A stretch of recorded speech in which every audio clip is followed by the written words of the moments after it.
Hello friends, good morning. मैं राहुल जैन आपका स्वागत करता हूं अपने चैनल सबसे सस्ती में। दोस्तों, आज मैं एक स्कीम के बारे में डिस्कस करूंगा जो कि म्यूचुअल फंड कंपनी की स्कीम है। आपने काफ़ी कुछ सुना हुआ इसके बारे में। कुछ अर्ली पेंशन प्लान की तरह ये काम करती हैं। उनमें से ये 2-3 कंपनीज़ मैंने ये पिक आउट की हैं, जिसमें पहले ICICI प्रूडेंशियल का है फ्रीडम SIP प्लान, और SBI के है SBI मित्रा SIP प्लान, और HDFC की HDFC ड्रीम SIP प्लान। ये तीनों ही जो स्कीम्स हैं एक ही थीम पर काम कर रही हैं, और ये थीम अभी रिसेंटली 1 या 2 साल पहले लॉन्च की हैं सभी कंपनीज़ ने। वाकई में अच्छी थीम्स हैं और मैं भी अपना इसमें इन्वेस्टमेंट रखता हूँ। इसका प्लान जो है बेसिकली वो ये है कि इसमें सबसे पहली चीज़ ये है कि आपके साथ इन्होंने आपकी इमोशंस इस स्कीम के साथ जोड़ रखी हैं। जैसे कि आपने जब वर्ड आता है हमारा कि पेंशन, अर्ली पेंशन प्लान, या जिस तरह के कुछ वर्ड्स हैं, चिल्ड्रंस के फंड प्लान हैं, या आपके जो रिटायरमेंट फंड प्लान है, इसमें मेनली जो है अर्ली पेंशन प्लान के बारे में बताया गया है।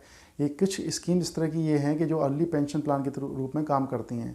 उसका सीधा साधा कंसेप्ट ये है दोस्तों कि SIP जो है, हम अमूमन जितनी SIP चलती हैं हमारी, वो ज़्यादा से ज़्यादा 4-5 साल के अंदर हम लोग उसको बंद कर देते हैं या पॉज कर देते हैं, या किसी न किसी रीज़न से उसको हम चला नहीं पाते हैं। इसमें मेन कंसेप्ट ये है कि जो ICICI प्रूडेंशियल की फ्रीडम SIP प्लान है, हम उसके पर्टिकुलर उसके बारे में बात करते हैं पहले। इस प्लान के अंतर्गत कुछ चीज़ें हैं जो हमें याद रखनी पड़ेंगी।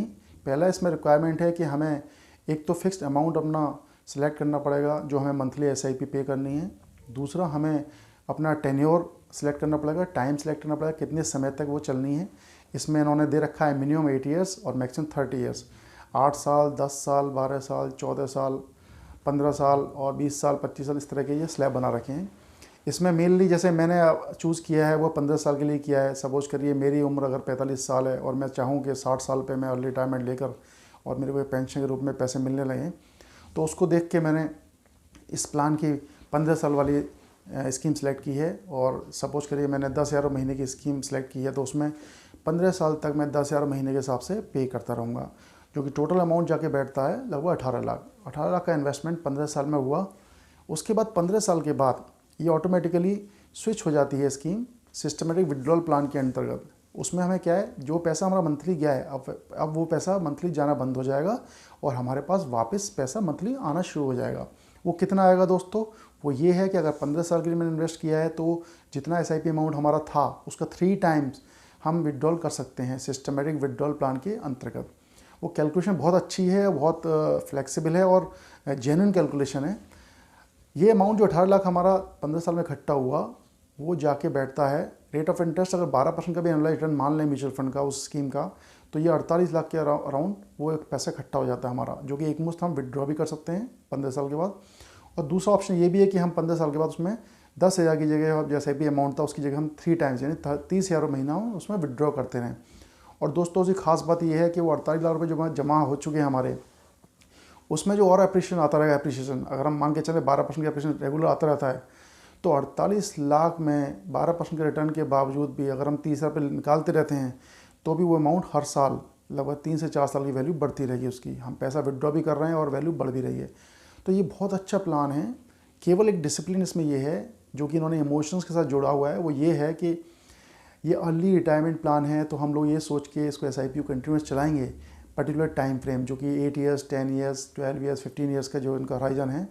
तो मैं ये सोचता हूँ कि इसमें एक अच्छा ही है कि अगर हम ये मान लें कि 15 साल तक हम ये प्लान चलाते रहें तो डेफिनेटली ऑलमोस्ट ये रिटर्न्स एक्सपेक्ट कर सकते हैं, क्योंकि म्यूचुअल फंड इंडस्ट्री खासकर इनके कुछ स्कीम्स हैं जो AMCs की, ये स्कीम वाकई में 12-13% का सालाना रिटर्न दे देती हैं, जो कि वेरी जेन्युइन रिटर्न्स हैं।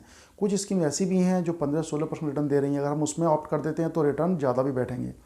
तो दोस्तों मेरा मानना ये है कि ICICI प्रूडेंशियल की फ्रीडम SIP प्लान एक बहुत अच्छी स्कीम है, जिसमें हम लोग वाकई में कोई भी SIP करें न करें, इसमें ज़रूर पैसा ला लें। मिनिमम इन्वेस्टमेंट इसमें जो है 500 रुपये महीने का इन्वेस्टमेंट है, मैक्सिमम कोई लिमिट नहीं है। इसी तरह दूसरी स्कीम दोस्तों जो है वो है HDFC की ड्रीम SIP। इसमें थोड़ा सा इन्होंने एक कदम आगे बढ़कर कुछ रिटर्न्स ज़्यादा एक्सपेक्ट किए हैं, ज़्यादा रिटर्न शो कर दिए हैं। वो ये है कि जैसे ICICI प्रूडेंशियल में 8 साल में अगर इन्वेस्ट रखते हैं 8 साल तक, उसके बाद हम विड्रॉ करते हैं तो 1 टाइम करते हैं। 10 साल में हम 1.5 टाइम करते हैं। 12 साल के लिए हम 2 टाइम्स करते हैं। 15 साल के लिए 3 टाइम्स करते हैं। लेकिन HDFC थोड़ा ज़्यादा कर दिया। HDFC में 8 साल में ही हमने 1.5 गुना कर दिया है। 15 साल में ये 4 गुना कर देते हैं। तो इस तरह से ये अलग अलग प्लान्स हैं। सिमिलरली SBI की मित्रा SIP है, वो भी सेम ICICI प्रूडेंशियल की तरह ही 8 साल में एक 1 टाइम SWP है, 10 साल में 1.5 टाइम है, 12 साल में 2 टाइम्स है और 15 साल में 3 टाइम्स है। ये तीनों ही कंपनी अपने आप में अच्छी रेपॉर्ट मार्केट में रखती हैं और इनके प्लान्स बहुत अच्छे हैं, कंसिस्टेंट रिटर्न देते हैं। और मेरा मानना ये है कि हम तीनों में से कोई भी ऑप्शन ऑप्ट कर सकते हैं, बट एक फ्रीडम SIP या SIP मित्रा या ड्रीम SIP HDFC कोई भी कंपनी की एक प्लान हम जरूर लें। इसके लिए मैं भी आपको थोड़ा कन्विंस करूंगा, क्योंकि ये मैंने भी अपना इन्वेस्टमेंट कर रखा है और ये बहुत ही अच्छा इन्वेस्टमेंट है। मैं चूँकि इक्विटी के बैकग्राउंड रखता हूँ, पिछले 20 सालों से लगभग मैं इक्विटी मार्केट्स में और स्टॉक मार्केट में और म्यूचुअल फंड्स में इन्वॉल्व हूँ, इंगेज्ड हूँ और मेरा रिटर्न्स भी मैंने बनाए हैं इनसे। इसलिए मेरा कॉन्फिडेंस है कि आपको भी मैं कुछ अच्छा ये टिप दे पाऊँगा और आप इसमें इन्वेस्ट करेंगे। धन्यवाद।